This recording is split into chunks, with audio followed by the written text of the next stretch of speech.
Because the school system will never teach you about money. The school system was designed to teach you to be an employee or a doctor or a lawyer, a specialist, but never about money. So my father was the head of education, PhD, all that stuff. I go home and ask him, I said, why don't we learn about money in school? And he looked at me and says, because the government doesn't let us teach that subject. The government tells us what we can teach and what we can't teach. And I thought that was strange. And I said, but aren't we going to school to learn about money? He says, no, your job is to get a job. Poverty is passed on. It's taught in your families. And middle class is taught in families. And so the people right now who are sitting at home, who are struggling financially or worried about money or unhappy, they may be making a lot of money, but unhappy with what they're doing, it was probably taught to you. You know, your super ego was taught, get a job, work hard, or you'll never be rich, or the rich are evil, or whatever. If you're poor, you'll always be poor. Money will disappear that fast. Just like most pro athletes, they make millions of dollars, and but 65% are bankrupt 5 years later. It's because they come from poor families.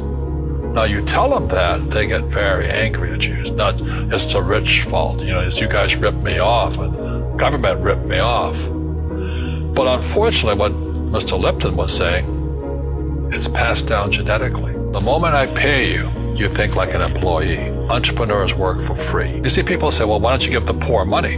So the only problem with that is just creates more poor people. Give a man a fish, he fishes for the day, or eats for the day. Yeah, you give a man a fish, you get a lot of people who want more fish. Don't tell people what you know. Right. Keep them poor. Poor will always be amongst us, because it starts up here. It's in their words, and the words become flesh. Well, when they say I can't afford it or I can't do that, they go down. They become what they say. And I meet so many people, I can't afford it. You think I'm made of money?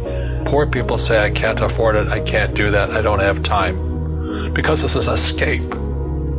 It's an escape. You know what I mean? It's easy to say I can't afford it. Oh, I'm too tired. Oh, I can't go to the gym. When you could go to the gym. Your rich dad used to say what? How can I afford it? How can I do that? What would it take? Or why should I do that? He says that a question opens the mind, a statement closes the mind. See, when you say I can't afford it, your mind shuts down and you become what you say. We all have fear. To be truthful, we all have fear. It's just how you deal with it.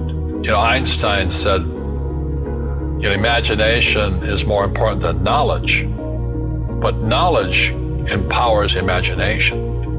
And what most people lack is real business knowledge, like accounting, like debt, like taxes. You got to know that stuff, but they don't teach it in school to anybody. People who are afraid of making mistakes like they teach in school, they don't ever grow. Because spirituality is there's good and there's bad, there's right and there's wrong, there's up and there's down. Most people only want to be right. They only want to be positive. Well, you can't have that. That's not reality. Every time I failed, it was like, good. I said, okay, what have I learned? And the average person, the reason they're poor is they haven't failed. They play it so safe. They haven't made any mistakes like they're taught in school. That means they don't learn anything. That's why the school system's actually fundamentally corrupt. It's anti-education. And I think what most people do is they let their parents or their friends talk them out of life. So afraid of failing. But failing is how we succeed.